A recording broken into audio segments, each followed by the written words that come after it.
नमस्कार, मैं मोहम्मद आसिफ और आप देख रहे हैं स्पेन नई न्यूज़। दिल्ली एलजी साहब इस्तीफा दो, इसको लेकर बार बार तमाशे मच रहे हैं कि इस्तीफा कब देंगे आप और क्यों नहीं दे रहे हैं। इसको लेकर बार बार सवाल उठ रहे हैं। अब जरा सुनिए फिर से एक बार कैसे आम आदमी पार्टी आज बजट सत्र पेश होने वाला था, लेकिन अलग अलग मसलों में कैसे एक बार फिर से फंसा दिया गया। पूरे मसले पे कोई खर्च की बात कर रहा है, कोई कुछ और इस बीच में इस्तीफा क्यों हुई। अरविंद केजरीवाल ने तो चिट्ठी भी लिख दिया मोदी जी को। गौर से सुनिए कि किस तरीके से आम आदमी पार्टी पूरी तरीके से इन पर हमलावर हो रही है और एलजी साहब का कच्चा चिट्ठा खोल रही है और बहुत पवित्र जो है ये इसकी कार्रवाई होती है, सैक्रोसैंक्ट है अगर अंग्रेजी में कहूं। और मुझे याद नहीं पड़ता, हो सकता है आप पत्रकारों को अगर याद पड़े तो आप बताइएगा कि हिंदुस्तान के 75 साल के प्रजातांत्रिक इतिहास में या शायद पूरी दुनिया के इतिहास में ऐसा कभी हुआ हो कि किसी राज्य सरकार का बजट निर्धारित दिन पे आना हो, वित्त मंत्री तैयार हो, राज्य सरकार तैयार हो, बजट बन के तैयार हो और उस देश की केंद्र सरकार उस राज्य के बजट को रोक दे। ये तो इतनी शर्मनाक बात है कि हमारे लिए पूरी दुनिया में हम अपने इस प्रजातंत्र का मजाक उड़वा रहे हैं। हम G20 में अलग अलग देशों के लोगों को यहां बुला रहे हैं। लोग कई महीनों से यहां पे आ रहे हैं। कभी इटली से कोई होता है, कभी जापान से कोई होता है। वो अखबार देखता होगा तो क्या समझता होगा कि इस देश की केंद्र सरकार, प्रधानमंत्री जी एक छोटे से राज्य के बजट को रोक रहे हैं। तो बहुत शर्म की बात है। एक लोकनायक जयप्रकाश हॉस्पिटल के अंदर स्ट्रेचर खींचने वाला एक वार्ड बॉय सोच रहा होगा कि इस देश की केंद्र सरकार मेरी तनख्वाह रोक रही है। आपके घर के बाहर झाड़ू लगाने वाला या झाड़ू लगाने वाली वो सफाई कर्मचारी सोच रही होगी कि पता नहीं अब तनख्वाह मिलेगी नहीं मिलेगी। केंद्र सरकार ने दिल्ली का बजट रोक दिया। एक स्कूल में पढ़ाने वाला अध्यापक, एक गेस्ट टीचर, वो क्या सोचेंगे इस देश के बारे में और क्या सोचेंगे इस पूरी की पूरी केंद्र की व्यवस्था के बारे में कि इन्होंने उनकी तनख्वाहें रोक दी। क्या कारण है? अजीब सी बात बताते हैं। खबरें प्लांट करते हैं। अरे आइए ना, स्टेटमेंट दीजिए ना। क्यों नहीं देश के प्रधानमंत्री स्टेटमेंट दे देते? खबरें प्लांट क्यों की जाती हैं? गुमराह करने के लिए। यह ऑन रिकॉर्ड है और दिल्ली के फाइनेंस मिनिस्टर ने ऑन रिकॉर्ड कहा, कोई चोरी छुपे प्लांट नहीं की खबर, कि हमारा बजट 10 तारीख को तैयार होके MHA को भेजा जा चुका है। केंद्र सरकार को हमने 10 मार्च को भेज दिया, 11 दिन पहले भेज दिया। और MHA से कुछ क्वेरीज लगा के उसको 17 तारीख को वापस भेजा केंद्र सरकार ने। किसको भेजा?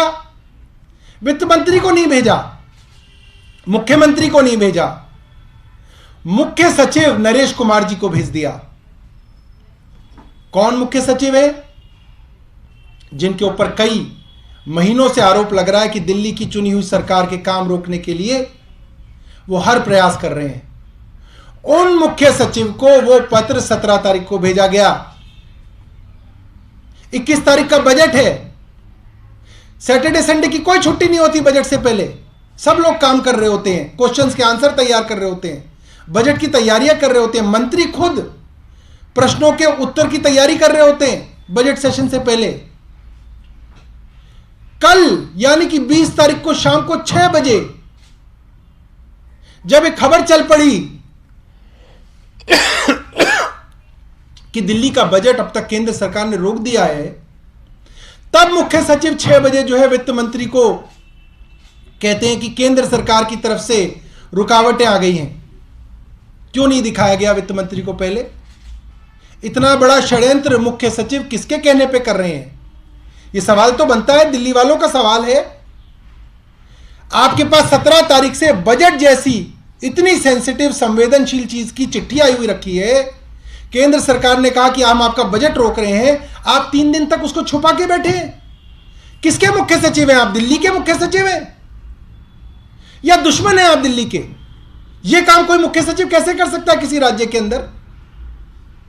वित्त सचिव कहां है इस दिल्ली के? दिल्ली का बजट पेश नहीं हो रहा, केंद्र सरकार ने कहा रोक दिया। वित्त सचिव, मुख्य सचिव घर बैठे हैं, छुपा के बैठे हैं, षड्यंत्र कर रहे हैं सरकार के खिलाफ। रात को 6 बजे पता चला, वित्त मंत्री ने तुरंत उसका जवाब बनाया, मुख्यमंत्री जी ने 9 बजे तक फाइल देखी और वो एजी साहब को सौंप दी। रात को 3 घंटे का काम था, जिसके लिए 3 दिन तक मुख्य सचिव छुपा के बैठे रहे। ये तो बहुत शर्म की बात है। यह केंद्र के इशारे के बिना तो संभव नहीं है। नहीं तो मैं केंद्र सरकार से कहता हूं कि आप निकालिए मुख्य सचिव और वित्त सचिव को आज। मतलब यह तो देशद्रोह से भी बड़ी चीज है।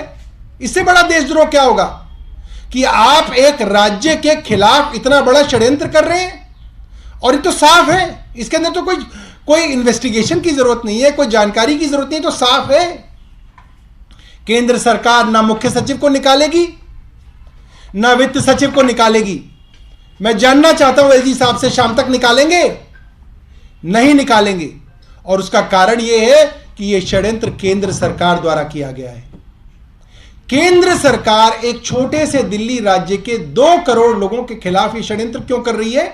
मैं जानना चाहूंगा केंद्र सरकार से। प्रधानमंत्री जी से भी हम जानना चाहेंगे। प्रधानमंत्री जी को इस दिल्ली के 2 करोड़ लोगों ने 7 संसद के अंदर सीटें दी हैं। उनकी भी जिम्मेदारी है उतनी ही दिल्ली के प्रति जितनी किसी और की है। यह कैसे संभव है कि इस तरीके के षड्यंत्र हो रहे हैं?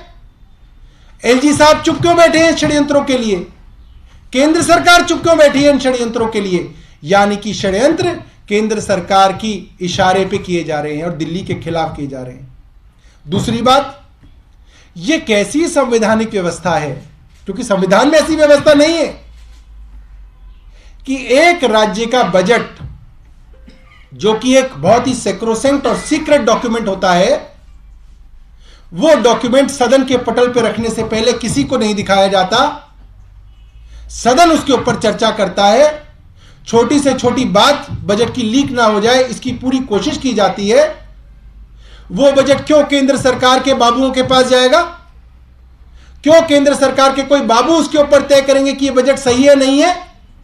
क्या केंद्र सरकार के एमएचए के बाबू दिल्ली की चुनी हुई सरकार से ऊपर हैं कि वो बताएंगे केंद्र की तरफ से दिल्ली की चुनी हुई सरकार को और दिल्ली के चुने हुए विधानसभा को कि ये सही है, ये गलत है?